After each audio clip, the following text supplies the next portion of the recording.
Hello students, top 5 PYQs कर रहे हैं हम 10th बोर्ड एग्जाम के लिए।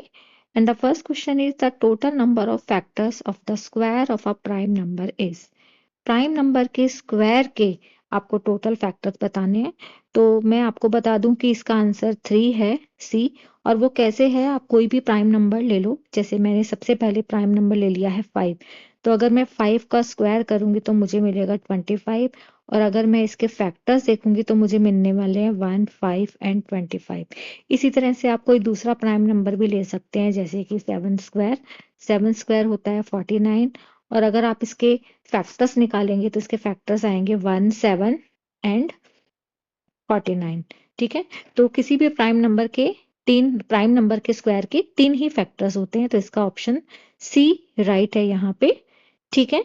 And next question is, if the sum of the first n terms of an AP is this, then its common difference is.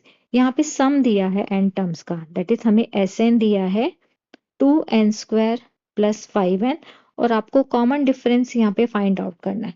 तो common difference तक पहुंचने के लिए हमें सबसे पहले क्या करना पड़ेगा? कॉमन डिफरेंस तो देखो आप तभी निकाल सकते हैं या तो आपके पास कोई फर्स्ट फर्स्ट नंबर दिया हो एपी का, या फिर आपके पास एननेट टर्म दी हो। ठीक है। तो सम से डी तक पहुंचना थोड़ा सा मुश्किल काम है। तो हम क्या करेंगे, सम वाला एक फॉर्मूला मुझे ध्यान आ रहा है कि जो एननेट टर्म होती है वो Sn-1 होती है। ठीक है। तो हम इस Sn की हेल्प से सबसे पहले Sn-1 निकाल लेते हैं। तो देखो, जब आपका Sn आपका 2n स्क्वायर प्लस 5n है, तो Sn-1 आप कैसे लेंगे? 2n-1 whole square plus 5n-1। ठीक है। तो अब जब आप इसको थोड़ा सा सिंप्लीफाई करेंगे तो आपको मिलेगा 2n square plus 1 minus 2n and 5n-5। तो मुझे मिलेगा 2n square plus 2 and minus 5 minus 3 हो जाएगा। एंड 2 टू ज़ा यहाँ पे आएगा -4n plus 5n। That is finally आपको मिलेगा 2n square plus n-3। Sn-1 है। तो अब इसकी वैल्यू पुटअप कर देते हैं, तो आपका जो an आ जाएगा वो है यहाँ पे 2n square plus 5n minus 2n square minus n plus 3। 2n square cancel हो जाएगा और हमें मिलेगा 4n plus 3 N net term. ठीक है। तो एन नेट टर्म की हेल्प से अब हम निकालेंगे first term, that is a1। a1 मिलेगा 4 multiply 1 plus 3, that is 7। And अगर हम a2 निकालेंगे तो वो मिलेगा 4 multiply 2 plus 3, that is 8 plus 3 11। ठीक है। तो अब हमारा कॉमन डिफरेंस होता है second term minus first term, that is 11 minus 7। जब आप करेंगे तो आपको कॉमन डिफरेंस यहाँ पे मिल जाएगा 4, और आपका बी ऑप्शन यहाँ पे करेक्ट है। तो चलिए नेक्स्ट क्वेश्चन की तरफ चलते हैं। तो नेक्स्ट क्वेश्चन में आपको दिया है कि if the numerical value of the area of circle is equal to that of the perimeter of semi circular disc. ठीक है। Then both having equal radii, then find the radius. ठीक है। तो यहाँ पे हमें दिया है जैसे कोई सर्किल है। ठीक है। और ये कोई डिस्क है। ठीक है। सेमी सर्कुलर डिस्क है, यानी डिस्क इस तरह से है और इनकी रेडियस सेम दी है। यानी अगर आर सर्किल की रेडियस है तो सेमी सर्कुलर जो डिस्क है इसकी भी रेडियस क्या दे रखी है आपको? आर। ठीक है। अब हमें कहा है कि एरिया ऑफ सर्किल इसके पेरीमीटर के बराबर है, perimeter of semi circular disc. Okay. तो अब एरिया ऑफ सर्किल का फॉर्मूला तो हमें ध्यान है, वो होता है पाई आर स्क्वायर। और अगर हमें सेमी सर्कुलर डिस्क का पेरीमीटर निकालना है तो देखो आपको ध्यान होगा कि जो सर्किल का पेरीमीटर है ना, पूरे सर्किल का पेरीमीटर एक्चुअली वो कितना होता है? 2 पाई आर। तो यानी ये जो बाउंड्री है, ये वाली बाउंड्री है, तो ये तो हो जाएगी हमारी पाई आर। ठीक है। लेकिन जब आप सेमी सर्कुलर डिस्क का पेरीमीटर फाइंड आउट कर रहे हो तो आपको ये जो डायमीटर है ये भी लेना पड़ेगा, दैट इज यहाँ पे हमें 2r भी लेना पड़ेगा। तो perimeter of semi circular disc होगा आपका pi r plus 2r, that is r pi plus 2। और यहाँ पे हमारे पास है पाई आर स्क्वायर।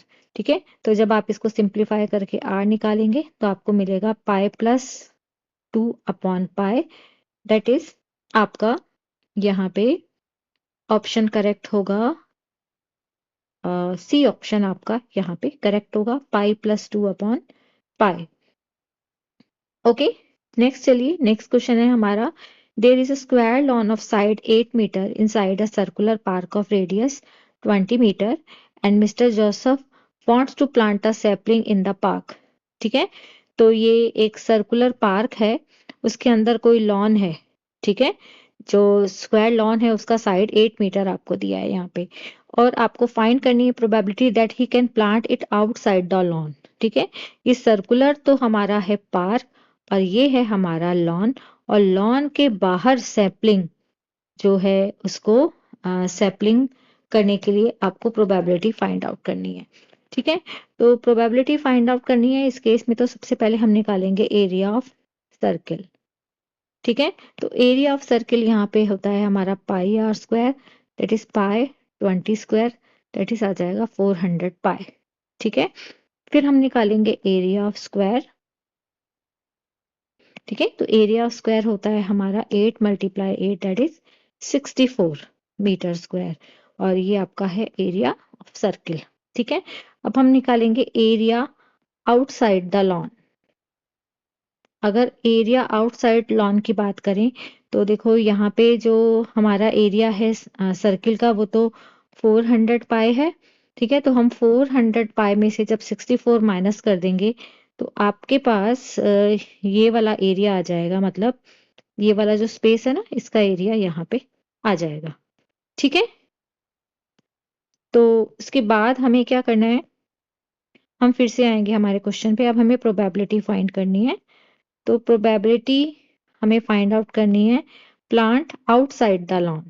ओके, तो प्लांट आउटसाइड द लॉन की प्रोबेबिलिटी होगी area outside the lawn that is 400 pi minus 64 upon total area. और टोटल एरिया यहाँ पे कितना है, सर्किल का एरिया है हमारा 400 पाई, तो 400 पाई हमारा टोटल सर्किल का एरिया है, और एरिया आउटसाइड लॉन आपका 400 पाई माइनस 64 है, तो आपका डी ऑप्शन यहाँ पे करेक्ट होगा इस क्वेश्चन में।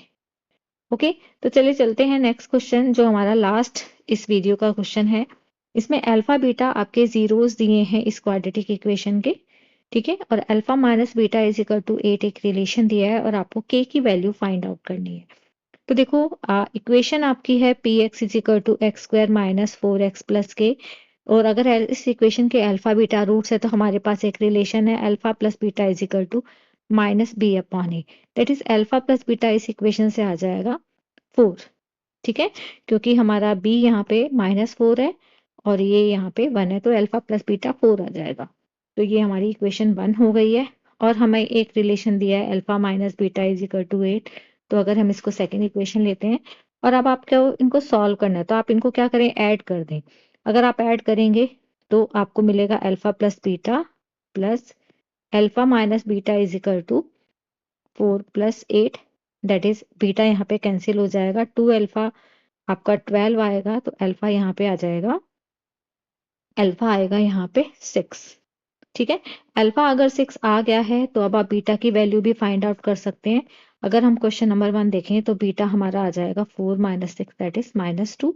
हमें के की वैल्यू फाइंड आउट करनी है, तो के क्या है हमारा, अल्फा बीटा है। अगर आपके पास एक रिलेशन होता है प्रोडक्ट ऑफ जीरो, तो अल्फा बीटा यहाँ पे के है, तो alpha and beta that is के आ जाएगा आपका, अल्फा है आपका 6 और बीटा है -2, दैट इज -12 इसका आंसर आएगा के का। ओके, तो ये है 5 क्वेश्चंस इस वीडियो में। आई होप ये सारे क्वेश्चंस आपको समझ में आए होंगे। Okay, thank you.